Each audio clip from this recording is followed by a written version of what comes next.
Hello guys, welcome to my very first episode of Haunted Gaming.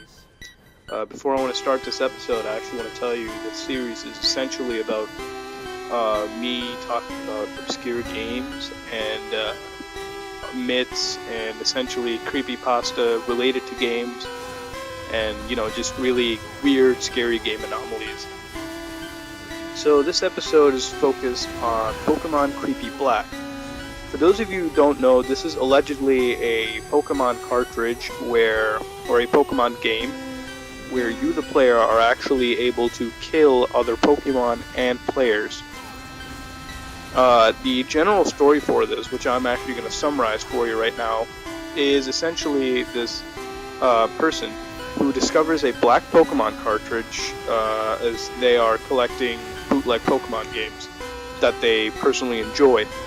This cartridge was all black with a sticker attached to the front with just the Pokemon title, no version, no nothing.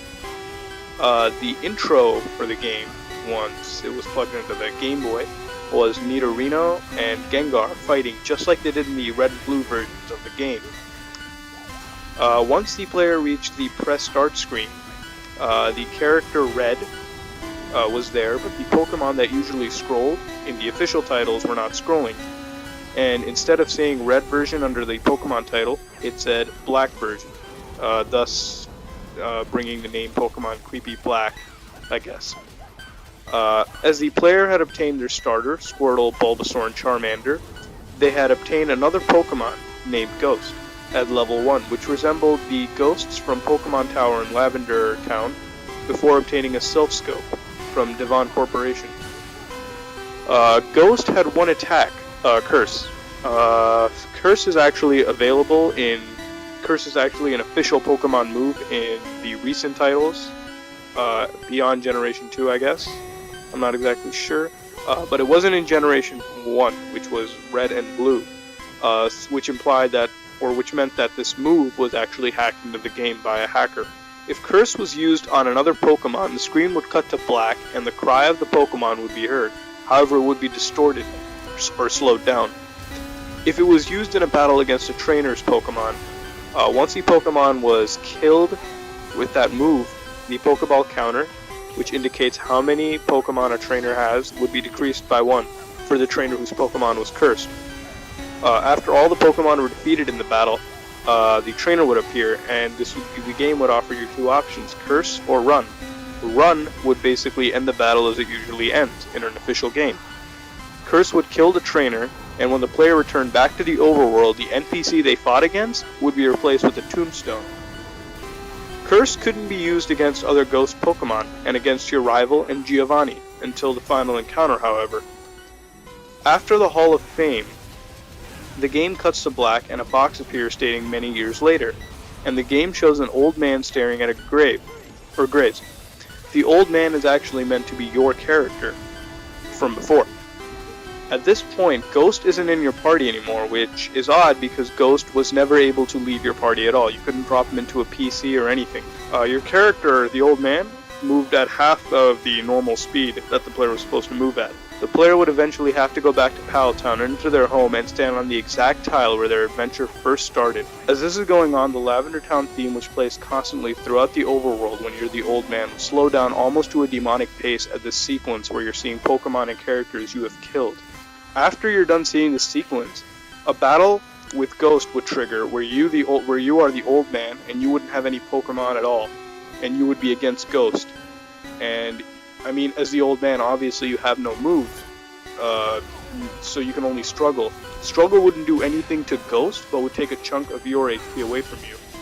And whenever it was Ghost's turn to attack, it would just be Ghost would reply to you, and it would just be ... or an ellipses. When your health reached a critical point, the red point, Ghost would use Curse, and the game would cut to black, and then the game freezes. The only option you have left is to reset the game, and then, once the game was reset, your file was gone, implying that Ghost had killed you. Whether this card exists or not is to be debated. This ROM could exist, and I really have no way of proving if it's a fake or not, and for all I know, it could exist. This cartridge could actually be real. I am skeptical, however, as the person stated in the creepypasta that the cart was lost when they moved. Now I know everyone isn't the same, and they could have lost the cart genuinely, but if it was something this obscure, the cart should have been kept as a friggin' treasure. I mean, think about it. Normally Pokemon hacks you find on carts or on the internet are basically just, the Pokemon changed around and the story altered a bit, or maybe it's a total ROM hack, I guess, I don't know, they make a story. But there's nothing as fucking creepy as this. I mean, a Pokemon game where you kill other people? I mean, damn, that's friggin' awesome. And creepy at the same time. I mean, I still have my Godzilla, game for Game Boy Color, and that is a shit stain on the fabric of gaming. And losing something like this is, almost in my eyes, impossible. But can I prove it doesn't exist? No. But really, it sounds fake to me, so I'm gonna rationally assume it doesn't exist, and the story is fabricated. But if it exists, then that is fucking awesome, and I hope I get to play it. This creepypasta has gained quite the fan following, and a group who goes by the name Filmflux, with links in the description below, had attempted to hack a ROM of Fire Red and recreate Creepy Black. Unfortunately, this ROM was never finished, and was put on hold in the development stage, as the team had left for various reasons such as technical difficulties and negative attention directed towards them on the project, and so it was left unfinished. However, you guys can still go to their website and find the unfinished hack they have, and, play the game. Again, the links are in the description below. Thanks for watching. This has been the first episode of Haunted Gaming. And if you like what you saw, then definitely like, comment, and subscribe. It helps me out a lot. And tune in next week where I'll be covering N for Majora's Mask. Again, goodbye and have a nice day.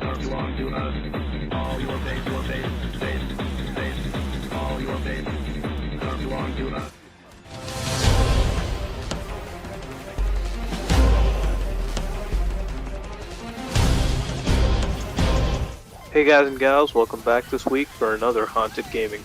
This week, upon a user request, I'm going to be talking about Sonic EXE. Remember, if you guys want me to review a certain creepypasta, just tell me in the comments below and I'll do it. So, let's move on with this creepypasta. Anyways, this creepypasta starts out with a typical Sonic fan.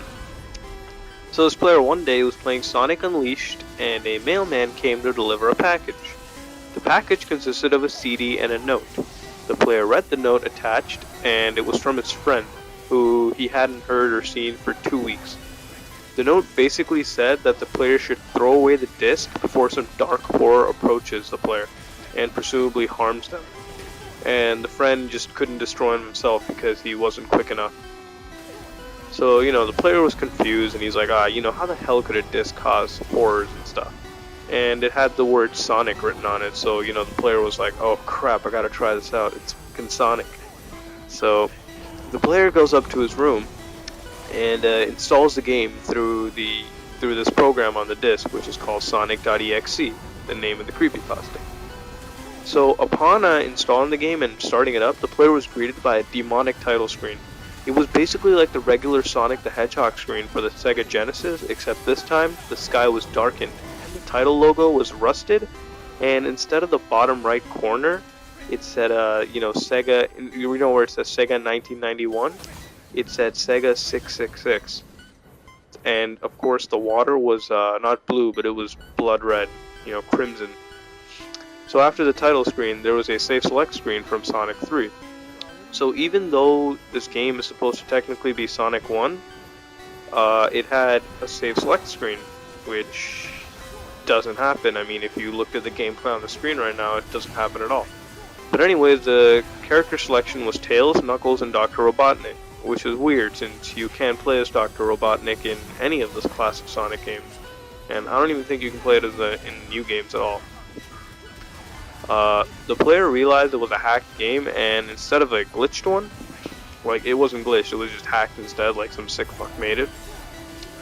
So the player chose Tails and went on to, play the game. So the first level loaded, and the player was running through a barren level with absolutely no obstacles, just like a flat area, for about 5 minutes. And this peaceful theme that was playing in the background just kept on getting slower and slower and turned more, demonic by the second. So the player then spotted something It was one of the dead animals. You know, whenever you beat the area and you like blow this thing up, this canister, the animals come out. So it was this dead animal, right? And it was just like, it was killed grotesquely. Like there was another one where a squirrel was hanging on a tree with its guts hanging out, and a duck with its eyes gouged out or whatever. So the player eventually saw Sonic in the game, and Tails had walked slowly towards Sonic, and Sonic turned around and stared at Tails with, you know, red eyes, saying, "Do you want to play with me?" Shortly after, the player was put in another level called Hide and Seek. It looked like Angel Island in Sonic 3, except everything was on fire. The in-game sprite of Tails constantly told the player to run away as far as he could. The player, I mean, it didn't like instinctively say like to the player like, "Oh, run away," just like Tails motioned. But whatever. So the player then saw Sonic slowly gaining up on Tails and then disappearing, only to reappear in front of Tails, and, you know, cutting the screen in black and leaving the words, "You're too slow."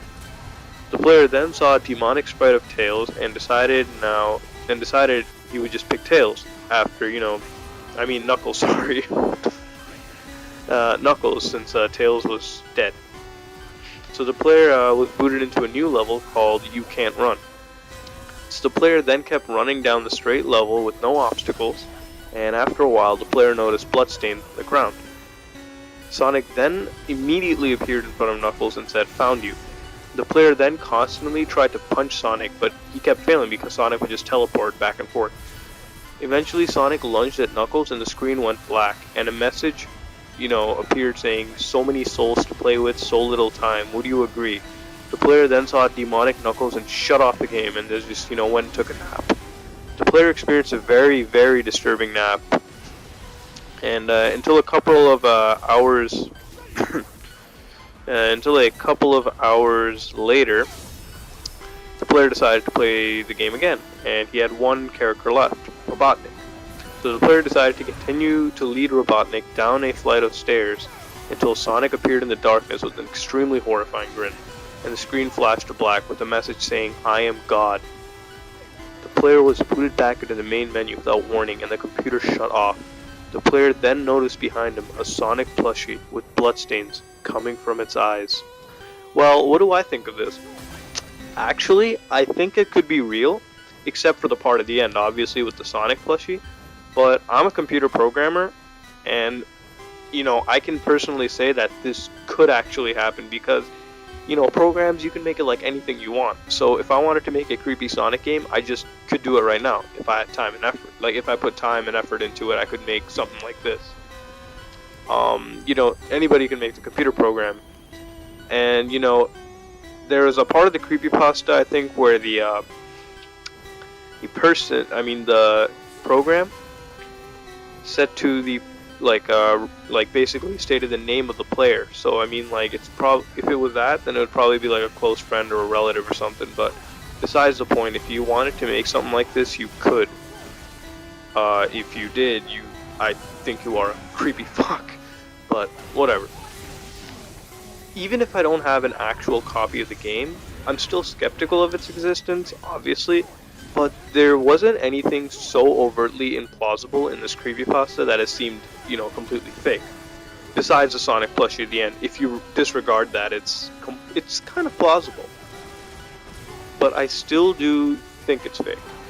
Mostly because if stuff like this happened, I would probably see it in the news, or you would see, like, you know, like actual, like, a program on the internet you could download, because, you know, stuff like this goes viral every second. It's appearing on, like, 4chan, everywhere. You'd probably get a copy of it. Hell, your grandma could probably get a copy of it. But whatever. But the creepiness of this creepypasta was definitely high. I mean, you know, I thought the reaction from the player was a little more dramatic. I mean, if I played this, I'd be scared too. I'd get some chills, but I wouldn't, like, you know, shit my pants or anything. I mean, like, I'd play it and be like, whatever. Let's see what else. Let's play Fatal Frame. Anyways. But this is a very creepypasta. It reminds me a lot about the Zelda 2 creepypasta that I did, and you can go check it out. Annotations right here. And it's definitely worth a read. So check it out, you know, links in the description. And yeah, well, thanks for watching, guys and gals. Like, comment, and subscribe if you like this video. tune in next week for more videos, and check out Dan Nick 101's channel. He's got some really cool stuff, and he's doing some stuff with us. It's gonna be really cool. So check it out, and have a good day or evening. Like, comment, subscribe. Thanks for watching, guys, and see ya.